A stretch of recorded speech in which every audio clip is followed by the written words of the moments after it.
సాదా బైనామాకు 1.25 లక్షల చిక్కులు. అమ్మిన వ్యక్తి పేరు ఆన్లైన్లో లేదని తాజాగా తిరస్కరణ. గతంలో సాదా బైనామా కింద భూమి అమ్మింది తండ్రి. ఇప్పుడు ఆన్లైన్లో అతని కుమారుల పేర్లు నమోదైనాయి. సిస్టమ్ ఎవరి పేరు తీసుకోవడం లేదని అర్జీల తిరస్కరణ. ఆధార్ నెంబర్కు 1 లక్ష అడుగుతున్న అమ్మకందారులు. అయిందా? ఎలా అలా నాయన అమ్ముతాడు, ఇలా కొడుకుల దగ్గరకు పోయి మరి నాది భూమి అంటే పైసలు అడుగుతారు. ఈ సాదా బైనామాలు ఉన్నటువంటి పంచాయతీలు ఇవి. అన్రిజిస్టర్డ్ డాక్యుమెంట్ సాదా బైనామా మనందరికీ ఎరక. ఆ కాలంలో రిజిస్ట్రేషన్ చేసుకోకుండా ఖాళీ కాగితాల మీద రాసుకున్నటువంటి భూములు ఏవైతే ఉంటాయో వాటిని రిజిస్ట్రేషన్ చేసుకుందామంటే ఇలా పైసలు అడుగుతున్నారు. ఇగో సాదా బైనామాల దరఖాస్తుల పరిష్కారానికి మార్గదర్శకాలు ఇచ్చేసినామని, నిబంధనలు మరింత సరళతరం చేసినామని ప్రభుత్వం అధికారులు పదే చెప్తున్నారు. అమ్మకందారు నుంచి అఫిడవిట్ అవసరం లేదని మార్గదర్శకాలు స్పష్టం చేసినట్లు వివరిస్తున్నారు. అఫిడవిట్ కావాలని స్టార్టింగ్లో పెట్టిరు. వాడు ఇయ్యర్ర నాయన మొత్తుకున్నా వాడు మళ్ళీ పోయినాక వాడు నాది ఇది ఇప్పుడు ఎట్లు ఇస్తాం, అప్పుడు అగ్గసగ్గ కొన్నారు లేకపోతే బెదిరించి కొన్నారు, మన ఆయనతో రాపించుకురని ఏదో అంటారని చాలామంది కొంత ఆక్షేపణ తెలియజేస్తే అప్పుడు ప్రభుత్వం ఏమన్నదంటే అఫిడవిట్లు అవసరం లేదు తీరి చేద్దాం రిజిస్ట్రేషన్ అని చెప్పింది. మళ్ళీ ఏమైంది? మార్గదర్శకాలు స్పష్టం చేసినట్టు వివరిస్తారు. అయినా అధికారులు మాత్రం దరఖాస్తులను తిరస్కరిస్తూనే ఉన్నారు. ఇందుకు తాజాగా తెరపైకి వచ్చిన సాంకేతిక సమస్య ఆన్లైన్లో అమ్మకందారు పేరు లేకపోవడం. నల్గొండ జిల్లాకు చెందిన ఓ రైతు తెల్ల కాగితం మీద రాయించుకొని 2 ఎకరాల పొలం కొన్నాడు. అతనికి విక్రయించిన వ్యక్తి పేరు ఇప్పుడు ఆన్లైన్లో లేదనే కారణంతో దరఖాస్తును తిరస్కరించారు. కనీసం అమ్మిన వ్యక్తి నుంచి ఆధార్ నెంబర్ తీసుకురావాలని చెప్తున్నారని, 1 లక్ష ఇస్తేనే ఆధార్ నెంబర్ ఇస్తామని విక్రయదారులు కొర్రీలు వేస్తున్నారని సదరు రైతు ఆందోళన వ్యక్తం చేశారు. మరో ఘటనలో వరంగల్ జిల్లాకు చెందిన ఓ రైతు సాదా బైనామా దరఖాస్తు పెట్టుకున్నాడు. అయితే అక్కడ అతనికి భూమి విక్రయించిన రైతుకు చెందిన 3 కుమారుల పేర్లు ఆన్లైన్లో ఉన్నాయి. దాంతో సిస్టమ్ ఎవరి పేరు తీసుకోవడం లేదని చెప్పి తన దరఖాస్తును తిరస్కరించారని సదరు రైతు వాపోయారు. CCLA ఎన్ని మార్గదర్శకాలు ఇచ్చినా సాదా బైనామా విషయంలో ఏదో ఒక దరఖాస్తుదారులను ఆందోళన గురి చేస్తూనే ఉంది రాష్ట్ర వ్యాప్తంగా అంటూ నిజంగా ఎంత ఆగమైపోతారు తెలుసా?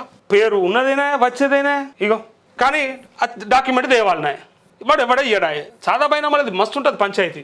ఇది గతంలో ఇబ్బంది పడుతుండ్రు అంటేనే కాంగ్రెస్ ప్రభుత్వం వచ్చినాక మేము సాదా బైనామాలన్నీ కూడా రిజిస్ట్రేషన్ ఆప్షన్ ఇస్తాం, అది అఫిడవిట్లు దేవాల్సిన పని లేదు, ధరణి అంతా ఆగం చేసింది కాబట్టి భూభారతిలో అట్లాంటి ఇష్యూస్ ఉండవు. పైగా ఎవరి అయితే అసైన్డ్ భూములు ఉన్నాయో వాటిని క్రయ విక్రయాలకు కూడా అవకాశం కల్పిస్తామని చెప్పారు. కానీ పత్తాలేదు.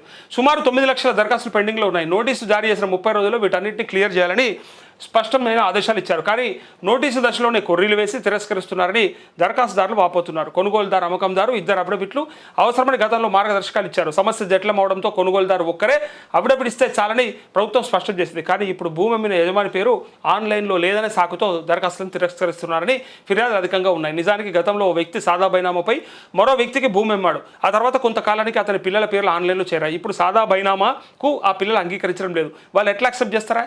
వాళ్ళకి ఇలా ఆశ పుడుతుంది. ఆ కాలంలో ఏదో అగ్గకు 50కో 40కో వేలకు అమ్ముకుంటే ఇలా అది లక్షల్లో ఉండుంటుంది.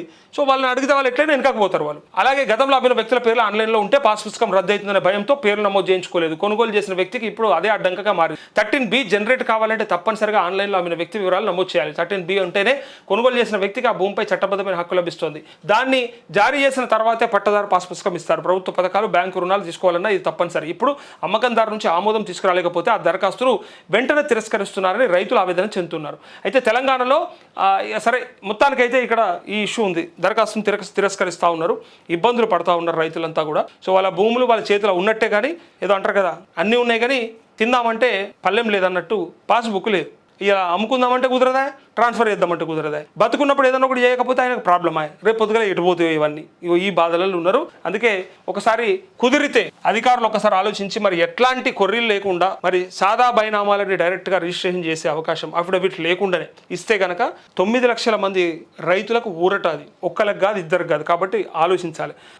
ఇంకా ఇగో వాడు తెలంగాణలో పుట్టినోడు కాదంటూ బాలబోయిన ఆంధ్రప్రదేశ్ సీఎం ఇప్పటివరకు అమరావతిలో ఒక ఇటుక పేర్చలే. ఆంధ్రప్రదేశ్ బాగుపడితే అన్ని ఆంధ్రప్రదేశ్ డెవలప్ అవుతుంది, ఇక తెలంగాణ మీద పడి ఏడిస్తే ఎట్లా రాబాయి అన్న, మీరు మాట్లాడింది నిజమే కదా, తప్పు లేదు కదా అంటూ నరసింహులు ఓకే ఈయన ఏమంటారంటే ఆంధ్రప్రదేశ్ అవు కదా డెవలప్ కావాలంటే మరి 2014 నుంచి 19 దాకా కావచ్చు, ఇప్పుడు కూడా కావచ్చు, మరి ఎందుకైతే లేదు? అంత షిపాయి అయితే, అంత డెవలప్ చేసేటోడైతే చంద్రబాబు నాయుడు, ఆంధ్రప్రదేశ్కే ఒక రూపం తీసుకొచ్చినోడైతే దాని మన ఆంధ్రప్రదేశ్ లేదా హైదరాబాదు చిత్రపటాన్ని తీసుకుపోయి ప్రపంచపటంలో పెట్టినోడైతే మరి ఆంధ్రప్రదేశ్ ఎందుకు డెవలప్ అవుతలేదు? ఎందుకు చేసుకుంటలేరు? రాజధాని ఎందుకు కట్టుకుంటలేరు? ఏం అడ్డం వస్తుంది? కేంద్ర ప్రభుత్వంతో పొత్తులో కూడా ఉన్నారు కదా, అయినా కూడా అయితే లేదంటే ఇప్పుడు ఇక మిమ్మల్ని ఎట్లా శంకించాలో మీరే ఆలోచించుకోరు, ఇక మీరే అనుకోండి ఇంకా.